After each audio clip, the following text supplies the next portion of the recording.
안녕하세요. 종로유학원 TV입니다. 오늘은 이제 지난 편에 이제 일본 대학교 진학과 이제 입 준비 방법에 대해서 중점적으로 다뤄보았는데, 오늘은 일본 현지 취업에 대해서 이야기를 나눠보도록 하겠습니다. 안녕하세요. 안녕하세요. 네.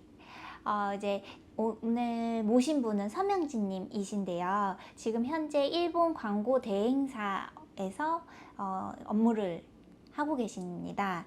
일본에서 재직 중이신 회사에서 혹시 어떤 일을 맡고 계신가요? 네, 제가 다니는 회사는 일본의 가장 큰 디지털 광고 대행사 중에 하나고요. 하고 있는 일은 한국에 A라는 직종이 있어요. 그 A라는 직종이 하는 일이랑 똑같아서 일본에서는 어카운트 플래너 혹은 어카운트 매니저라고 하는데요. 주로 제가 담당하는 클라이언트들은 글로벌 클라이언트들이에요. 그래서 글로벌 대기업들이 일본 내에 디지털 마케팅을 시행할 때 어떤 광고를 시행하는 게 좋을지를 제가 이제 플래닝을 담당을 해서 적절한 광고 플랜을 제안을 하고 그 제안을 시행을 하고 시행이 끝난 다음에 어떤 효과였는지 성과를 또 분석을 해서 다음 개선책으로 이끌어내는 그런 그 PDCA를 계속 돌리면서 일본 내 디지털 마케팅을 진행하는 업무를 하고 있습니다. 네, 지난 편에서 이제 대학교 전공을 정치 내 경제학과를 졸업을 하셨다고 네. 말씀을 해주셨는데, 어떤 계기로 이제 광고 대행과 분야로 진출을 하게 되셨을까요? 네, 이게 일본의 유학의 좀 재밌는 점인데요. 일본은 일단 기본적으로 대학교의 전공을 취업할 때 보지 않아요. 보는 부분도 있기는 하겠지만은 전공은 거의 상관이 없다고 보셔도 됩니다. 그래서 제가 실제로 취업 활동을 할 때 전혀 전공과 상관없는 그 학생들이 예를 들어서 금융 쪽 투자은행에 지망을 한다든지 하는 경우를 많이 봤어요. 네. 근데 그 분들의 이제 전공을 봤을 때 전혀 경제학과가 아닌 경우가 상당히 많았고요. 이런 게 정말 일반적인 거다 보니까 저도 사실 경제학과 전공이지만은 광고 쪽에 관심이 있지는 않은 상황이었어요. 네. 어느 쪽이냐면은 IT 계열 회사 그리고 신규 사업을 좀 공격적으로 경험할 수 있는 그런 회사를 지망을 했었는데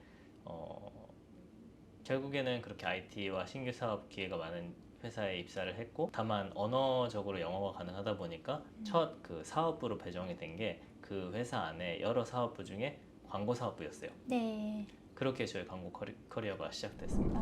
네. 그러면은 이제 일본에서 현지 취업을 하실 때 한국처럼 스펙과 실무 경험이 중요한지 그게 이제 가장 궁금한데요.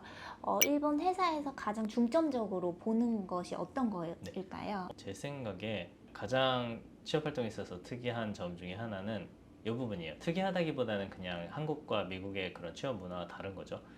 일단 스펙을 안 봐요. 네, 네. 스펙을 보기보다는 이 사람이 정말 저희 그 자신의 회사와 핏하는지, 이 사람이랑 이 사람을 부하로 사용해서 나와 함께 일을 하고 싶은지, 이거를 채용 기준으로 많이 보는 것 같아요. 예를 들면은 일본 학생 같은 경우에는 스펙 쌓기에 관심이 없는 학생들이 많이 있어요. 네. 실제로 자격증 같은 것도 그렇게 따는 학생이 많지 않고요. 이거가 왜 그러냐면은 일본 회사 자체가 포텐셜 채용 제도를 베이스로 하고 있어요. 이게 네. 무슨 말이냐면은 가능성을 보고 채용을 하는 거기 때문에 지금 당장 전문적인 스킬이 없더라도 회사에서 성장 가능성이 있는 인재를 무의 상태에서 채용을 한다라는 개념이거든요. 네. 그러다 보니까 회사에서 추구하는 거는 지금 당장 이 학생이 뭘 할 수가 있는지를 보는 것이 아니고 이 학생이 성장할 가능성이 있는가를 중점으로 보게 돼요.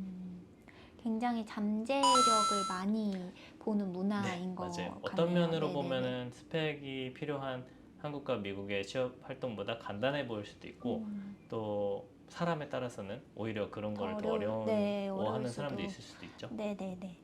그러면은 이제 외국인 신분으로 취업을 하셨는데, 네. 혹시 이 부분에 대해서는 뭐 걸림돌이나 장벽이 없으셨는지. 네. 물론 일본인보다는 문이 넓지는 않겠죠. 하지만은 외국인은 외국인으로서 활약할 수 있는 포지션이 또 많이 있기 때문에 그리고 의외로 제가 느낀 거는 일본 회사들이 외국인 차별을 하지는 않아요.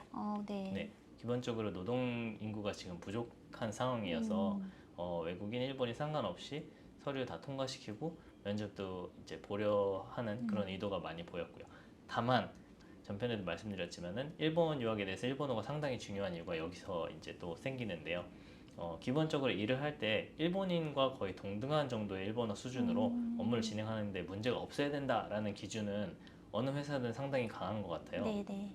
그래서 일본어를 잘한다는 전제면은 아마 취업 활동에 그렇게 문제는 안 느낄 것이고 조금이라도 일본어에 약간 어눌한 부분이 있거나 일본어를 사용하는 데 있어서 문화적 차이를 느끼게 하는 그런 일본어를 네. 구사할 경우에는 아무래도 면접 그 관에 걱정이 앞서갈 것이기 때문에 취업 활동에는 좀 어려움을 느낄 수도 있을 것 같아요. 네. 결과적으로는 일본어를 얼마나 잘하냐에 달려 있는 것 같습니다. 네. 그리고 전편에서 굉장히 다양한 이력들을 말씀을 해주셨는데 아무래도 그런 경험을 하시면서 취업을 하셨을 때 연령이 조금 늦으셨을 것 같아요. 그런 나이에 대한 뭐 어려웠던 취업을 하면서 어려웠던 점은 따로 없으실까요? 나이에 관해서는 있었어요. 제가 네. 왜냐면은 졸업할 때 만으로 31살이었었어요. 네네네. 일본 사람들은 신졸 채용 시스템에 기반해서 채용을 하고 있기 때문에 보통 만 23이면은 취업을 해요. 졸업과 동시에 무조건 취업을 하는 네, 굉장히 형식이라서. 어린 나이. 그런데 저는 31살이었기 때문에 엄청 차이가 크죠. 31살이면 보통 일본 회사에서는 과장이 되어도 이상하지 않을 나이인데 네. 그런 인재를 이제 신졸로서 채용을 한다는 게 회사 입장에서 좀 어렵긴 했을 거예요.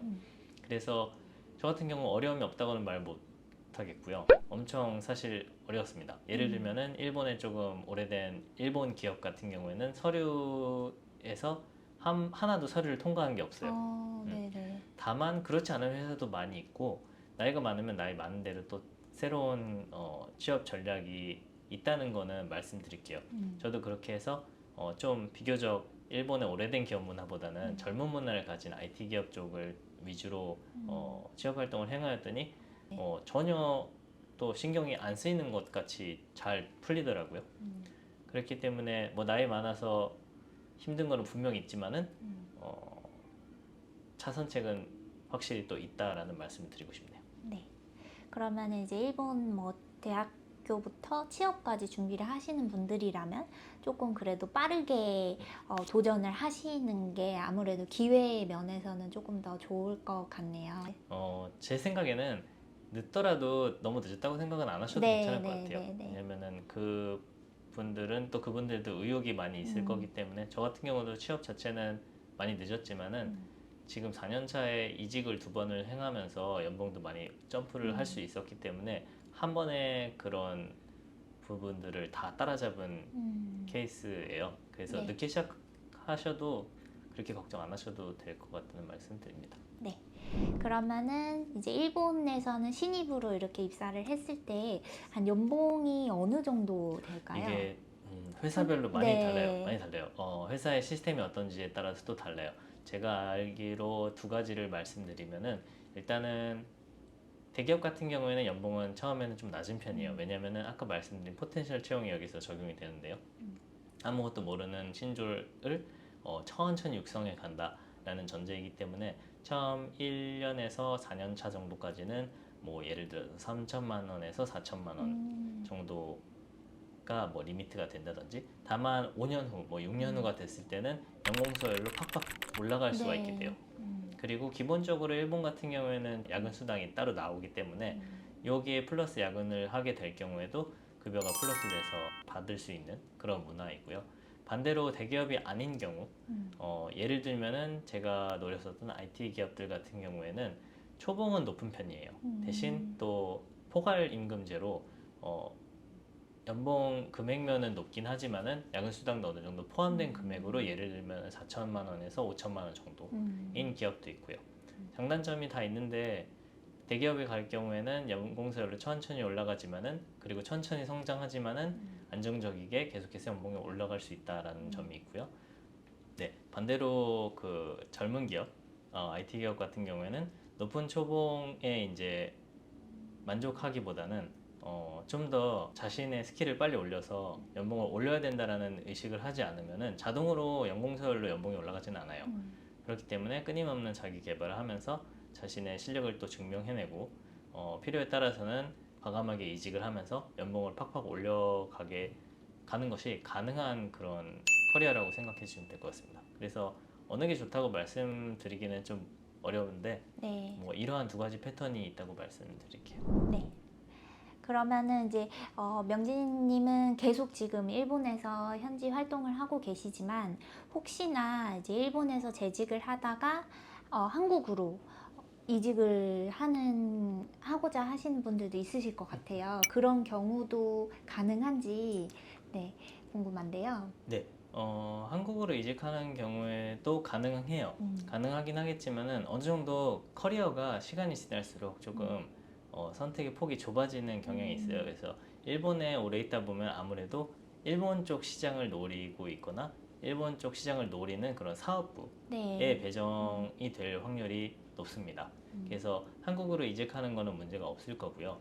다만 그 한국에서 이직하는 그 회사에서 본인에게 바라는 역할은 일본 쪽 시장에 대한 역할을 바랄 가능성이 상당히 클 거예요. 그래서 자신의 뭐 연봉을 내리거나 하면서 이제 자신의 가치를 내려가면서 한국에 가고 싶지 않을 경우에는 네. 적어도 일본 관련한 일을 맡게 될 거라고 생각을 하시면 좋을 것 같아요. 네, 네.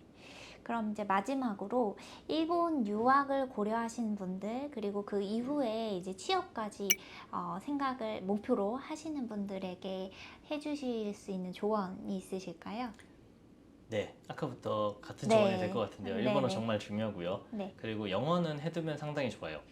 일본 사원의 영어 실력이 한국에 비하면 상당히 낮은 편이에요.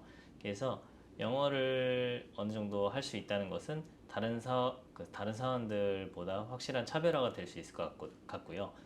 자신이 혹시 영어에 대해서 크게 자신이 없다 하더라도 예를 들어서 토익 900점 정도 이상이 넘으시면은 어느 정도 자기는 영어가 가능할지도 몰라요 라는 식으로 어필을 해보는 것도 좋을지 몰라요. 왜냐면은 한국에서는 이게 토익 900 넘는다고 영어를 할 수 있어? 이런 시선일 수도 있겠지만은 일본에서는 그 정도 점수를 가지고 있는 것만으로도 영어를 할 수 있잖아 이런 식으로 네. 보여질 때가 있어요.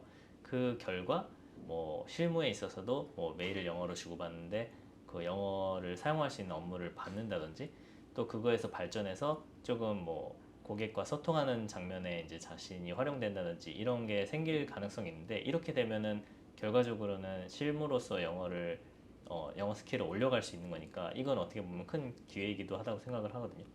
그렇기 때문에 뭐 이런 인식을 가지고 좀 영어에 평소보다 자신감을 가지고 영어를 잘 공부를 해 나가보자라는 것도 추천을 드리고요.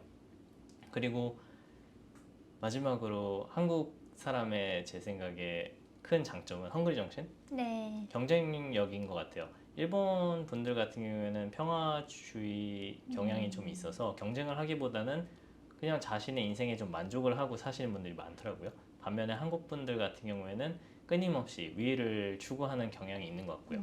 그러다 보니까 회사 내에서 의욕이 있는 분이 손을 들면은 기회는 오는 경우가 되게 많이 있어요.